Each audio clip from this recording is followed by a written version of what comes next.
Vraiment à Montesson, si tu me cherchais quelque part, c'était soit la résidence, soit le stade des Petits Chênes, parce que c'était le stade de l'US Montesson, soit l'école Ferdinand Buisson, et après quand j'ai grandi, que j'ai quitté Ferdinand Buisson, je me suis retrouvé au collège Pablo Picasso. Donc c'était les 4 endroits où tu pouvais me voir. Donc quand je repasse devant, quand je revois, ça me rappelle tellement de trucs. Et c'est ça, ne pas oublier d'où l'on vient, c'est important. Voilà, le stade des Petits Chênes, c'était toute ma vie. On allait au foot, il y avait entraînement le lundi, le mercredi, le samedi on avait match. On pouvait perdre, on pouvait perdre, mais en fait j'avais passé un bon moment. Bon, je préférais gagner, bien sûr, je détestais perdre. Et quand on a grandi, on était en U15, c'est l'année où on a fait 0 défaite. 0 défaite, on a tout gagné. Je sais même plus en quelle division on était en division 4 ou quelque chose comme ça. Xavier, très bon joueur. D'ailleurs, ils avaient une bonne promo, je me rappelle, à l'époque de Johan, d'ailleurs, qui est un très bon éducateur. Et je sais très bien que cette année, ils avaient très bien bossé. D'ailleurs, ils avaient fini champion. Avec que des victoires, je crois, 18 matchs et 18 victoires. Mais c'était trop bien. C'était trop bien. Avec Xavier, Thibaut, Dylan, je crois qu'il y avait Flo, je crois qu'il y avait Thomas aussi. Au but, je crois que c'était Thomas Coulon ou un truc comme ça. Vincent aussi derrière. Non, franchement, c'était une bonne génération. Xavier, c'était un bon petit, très attachant, très à l'écoute, fidèle à ses principes, à ses valeurs. Et le jour où je pars, je me souviens, c'était le dernier match, tout dernier match de l'année, c'était au mois de juin, je crois. Et là, on m'a offert un trophée.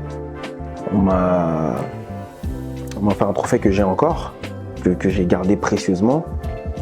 On m'a offert un t-shirt Adidas et tout. Je me souviens, j'étais ému, j'étais hyper ému. Et c'est bien qu'il ait grandi et qu'il est devenu l'enfant qu'il est maintenant. Donc c'est bien pour lui. Donc je sais que là, il s'est marié, il a une bonne situation de vie avec sa femme, tout ça. Donc non, franchement, c'est bien. Et franchement, je pense que ça fait plaisir s'il vient de temps en temps au club. Je pense que tout le monde se rappellera de lui avec son sourire. Donc surtout ses éducateurs, que ce soit Jamel, Johan, ceux qui l'ont eu, même Jarek quand il était petit, même Fodé. Donc non, franchement, très bon garçon qui a vraiment fait sa vie. Et franchement, tout le mérite lui revient.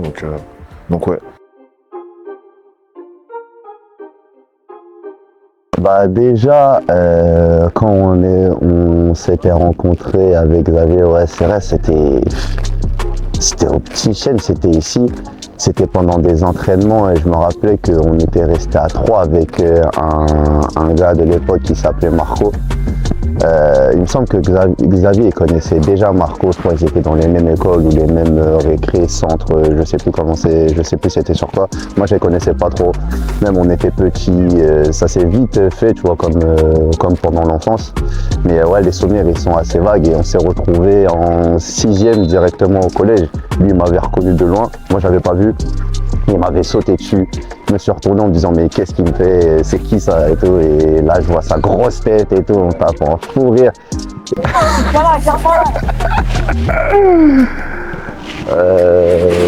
En vrai, j'ai plusieurs souvenirs, mais il y en a quelques-uns qui m'ont marqué, genre on avait affronté Chatou. On avait affronté Chatou là-bas. Et genre à la fin du match, je sais plus avec qui on était peut-être 3-4 de Montesson. Et on s'était retrouvés, c'était à l'époque du Logobi. on avait fait des petites battles où ça dansait Logobi et tout, on faisait des chants, on faisait des fusions Logobi et tout, on était à deux. Je sais pas. Ça c'est un de mes souvenirs qui m'a le plus marqué. Parce qu'en vrai, genre, ça voulait tout dire de l'amitié, de la bêtise, de la jeunesse qu'on avait, tu vois. Ça sortait, c'était foot, danse, délire. Donc c'était ça. Ça, c'est peut-être mon souvenir qui me fait le plus rire avec Xavier. Je me rappelle que tous les mercredis, à peu près, tous les mercredis après-midi, j'allais chez lui parce qu'il faut savoir qu'il était très nul aux jeux vidéo. Genre, très nul aux jeux vidéo. Il me demandait chaque mercredi de venir chez lui. de venir l'aider à passer les caps dans ses jeux. Et le jeu auquel il m'a le plus demandé de l'aide, c'est SmackDown versus Raw, un jeu de catch. Un jeu de catch. Et en bas du coup, vas-y, moi je venais le mercredi, je l'aidais, on jouait, on se faisait des chorégraphies sur YouTube, genre des clips congolais ou quoi. On se faisait des chorégraphies, on dansait tous les deux dans sa chambre. Ensuite on sortait, on allait jouer au foot à la terrasse des Acacias, là où il habitait. Ça jouait au foot, ça faisait des Et non, j'ai trop de souvenirs comme ça. Alors faut savoir que Xavier, genre il aimait énormément les petits des Acacias. Il les aimait énormément, ça se fait qu'il les entraînait au football, que ce soit chez lui, même au stade des Petits Chênes, ou même au parc des Sophoras. Et du coup, il avait pris quoi, peut-être 3-4 petits à lui, et moi j'avais les petits de ma résidence, que j'entraînais aussi au football. On s'était dit quoi? On s'était dit vas-y, moi mes petits sont meilleurs que les tiens. Un jour on parlait trop, on s'était organisé un petit match, petite confrontation, ces petits contre mes petits. Et on était parti faire ça au parc des Sophoras, ces petits nous avaient tarté, j'avais trop la rage, il a passé tout le chemin retour à me farcir. J'avais le démon. Ouais, c'est des souvenirs, j'en aurais plein, hein, mais c'est dur de les sortir comme ça, mais ouais, c'est des souvenirs que j'ai avec Xavier et qui étaient incroyables. Malheureusement, l'époque Montesson va s'arrêter en 2012. Donc, mes parents achètent une maison à Mormant, en Seine-et-Marne, dans le 77. Et au début, j'ai pas l'autorisation de dire qu'on va partir. Donc ça me ronge et je suis partagé entre deux sentiments parce que je me dis que je vais quitter la résidence, je vais quitter mes petits frères. En tout cas, déjà, son départ, je me rappelle que je réalisais pas de ouf. Tu vois, moi, c'est la personne qui m'a fait vraiment réaliser son départ, c'était ma daronne. Ma daronne, elle m'en parlait, elle me disait, tu sais que ça va te faire bizarre. Hein. Moi, je disais, mais non, et tout, de toute façon, il est pas loin. C'est que, avec le temps, je me disais, mais attends, c'est vrai qu'on se voit pas beaucoup. Genre, c'était quoi? Je crois la première fois où on s'était revus, c'était peut-être à ton anniversaire, mais je suis pas sûr, tu avais fait un anniversaire. Et je me disais, c'est resté loin, on avait passé une maxi bonne soirée là-bas, tu vois, j'avais un petit peu découvert ses proches, tout ça, je me suis dit, vas-y, il est entre de bonnes mains. Et en rentrant, quand il rentre, tu te dis que, ouais, genre, c'était temporaire, tu vois, c'était une façon de se voir assez souvent, genre, c'était pour une journée, une soirée, et là, on repart sur des temps de pause, tu vois.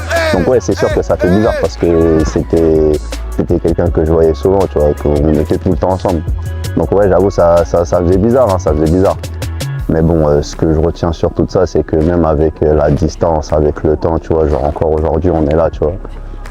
J'assiste à tes moments importants de ta vie comme ton baptême. Un baptême incroyable. Je ne cesse de le répéter aux gens, le baptême incroyable. Faut voir l'émotion qu'il y avait autour de moi. C'est une dinguerie. Toutes les personnes elles étaient en transe, j'étais en transe. Et même ton mariage, tu vois, donc non, ça n'a rien changé en vrai de vrai. Le temps il passe, mais on grandit tous, on mûrit tous. Comme je l'ai dit, là, la première chose que je dis, c'est faut voir comment il a grandi. Parce que nous, ça fait pas des tout petits. Mais non, il a grandi déjà. Non, j'avoue, ça fait bizarre, mais rien n'a changé. Non, rien n'a changé. Donc le jour du départ, c'est le 2 juillet 2012. J'ai passé la journée à l'école à Pablo Picasso, j'étais en 5e. Donc je dis au revoir aux gens, mais je suis pas totalement conscient non plus que je vais partir. Donc c'est un au revoir, mais à contre-cœur. Et je m'en vais en fait. Je prends le bus pour la dernière fois pour rentrer aux Acacias. Et dans le bus, il y avait Curtis aussi. Et là, avec Curtis, on parle. Et avant d'arriver à l'arrêt Théophile Roussel, donc l'arrêt de bus Théophile Roussel, c'était l'arrêt qu'on avait pour avoir accès à la résidence des Acacias. On se regarde. Et là, on est triste, tu vois. On se fait un sourire.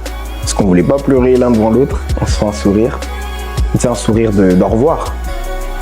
Et là, je descends du bus, je pars et lui, il va de son côté parce que lui, il habitait à Montesson-Centre. Et là, tu te dis, c'est fini. Genre, c'est fini.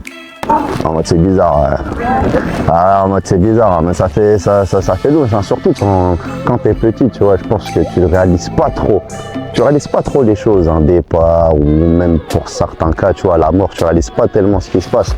Et ouais, c'est juste par moment, c'est par fragments de moments, de portions de temps où tu te dis, putain, c'est vrai que c'est bizarre. Ouais. Moi, c'est vrai que je m'étais dit, là, ça va peut-être faire un petit moment où on va pas se voir, tu vois. C'était ça qui m'avait plus surpris à l'époque. Je me dis que ça va plus faire partie de mon quotidien et c'est hyper difficile. Je suis content parce que je me dis que j'habitais dans une maison, mais je me dis que je vais quitter beaucoup de choses et ça fait mal. Ça fait mal, t'as 13 ans, t'es en train d'aller vers ton adolescence, enfin t'es adolescent, t'es en train d'aller vers la grande époque où tu te bâtis des amitiés, etc. Bah, ça a été difficile. Mais mes parents, ils ont fait ça pour notre bien, donc voilà. Il faut savoir que lui, je voulais se battre tout le temps avant. Même ça, bon, peut-être qu'il coupera ou je ne sais pas. Il était amoureux de ouf. Amoureux de ouf d'une fille. C'était son amourette de jeunesse. Et en mode, on avait un ami à nous, il s'appelait Guillaume. C'était un ami à nous, c'était aussi un de nos meilleurs potes à l'époque. On était tous très proches. Ça se fait que, bon, moi je savais que Morgane c'était lui. Guillaume il savait que Morgane c'était pour Xavier. On ne touche pas les amis des copains. Maintenant le bail c'est quoi? Guillaume c'est idiot. Il a fait l'erreur de sortir avec Morgane. Maintenant il faut savoir le jour où Xavier l'a su. Déjà, il m'envoie un message. Curtis, sûr, Guillaume il sort avec Morgane. Je dis non, c'est pas possible. C'est pas envoi Guillaume. Je suis avec Xavier et tout, moi je voulais être là en tant que médiation. On y va. Il me dit Guillaume t'as pas fait ça. Guillaume dis-moi que t'as pas fait ça. Il voulait le frapper. Guillaume il disait non je suis désolé et tout. Je te jure et tout, c'est pas de ma faute et tout. Je sais pas quoi. Xavier il l'a boudé pendant longtemps, il voulait sa peau. Mais il a failli par lui pardonner parce que même à l'époque, il avait déjà un petit peu cet instinct de pardon, tu vois. Mais ouais, non, il était très impulsif. Je prends mes affaires et tout, je descends et là il y avait les petits, je dis au revoir aux petits et là je commence à pleurer, tu vois. Je dis au revoir aux petits et là c'est la fin d'un gros chapitre, donc c'est la fin de la première partie de mon histoire et j'oublie pas d'où je viens et tout ce qui s'est passé là-bas, ça a été fort, donc depuis ma naissance, hein. Et là ça s'est terminé. Mais j'ai gardé contact avec des personnes de la ville de Montesson et quand je peux passer, je passe.